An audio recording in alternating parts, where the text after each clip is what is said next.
AM ராஜா அவர்கள் எம்ஜிஆருக்காக ஒரு சில பாடல்களே பாடியுள்ளார். அதில் குறிப்பிடும்படியான ஒரு பாடல், மாசிலா உண்மை காதலே மாறுமோ செல்வம் வந்த போதிலே. பானுமதி பாடும்போது பேசும் வார்த்தை உண்மைதானா, அந்த பேசுங்கிறத பேசும்பாங்க, அது கொஞ்சம் வித்தியாசமாக இருக்கும், சூப்பராக இருக்கும். அது பானுமதியோட பாடின பாடல். இன்னொரு பாடல் அதிகமாக யாருக்கும் தெரியாது, மகாதேவி படம் என்று நினைக்கிறேன். அதில் எம்.எஸ். விஸ்வநாதன் கண்ணதாசன் வரிகளில் எம்.எஸ். விஸ்வநாதன் இசையில் ஒரு அழகான பாடல்.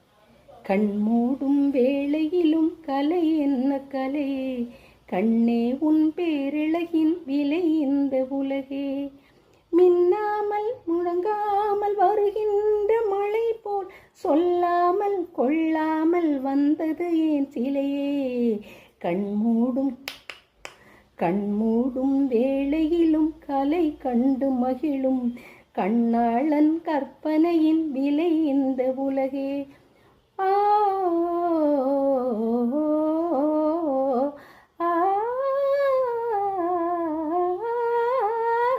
இந்த இடத்துல இந்த பாட்டில் தான் குறிப்பாக அந்த கண்மூடும் சொன்னோன்னா ஒரு டிக் டிக்னு ஒரு சவுண்ட் வர மாதிரி இருக்கும். அதனால எனக்கு அந்த பாட்டு ரொம்ப பிடிக்கும்.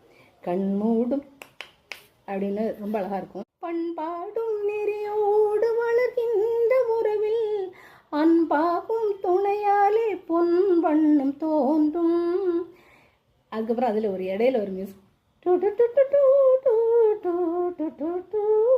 அப்படின்னு வரும், அது அழகாக இருக்கும் அந்த மியூசிக்கு. அதே விதம் திருப்பி பண்பாடும் நெறியோடு வளர்கின்ற உறவில் அன்பாகும் துணையாலே பொன் வண்ணம் தோன்றும், அதை திருப்பி பாடுவாங்க, ரொம்ப அழகாக இருக்கும்.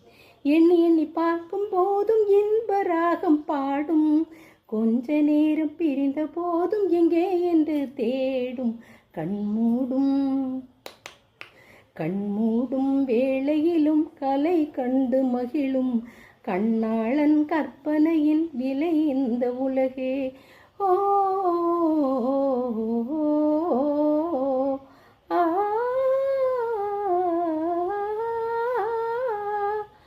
தென்பாங்கின் எழிலோடு பொழிகின்ற அழகை சிந்தாமல் சிதையாமல் கண் கொள்ள வந்தேன்.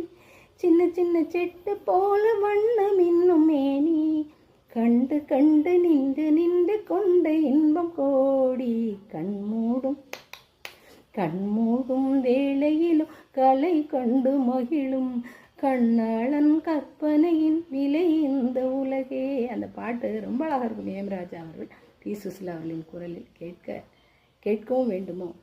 இருவரோட குரலும் குழப்பறாங்க.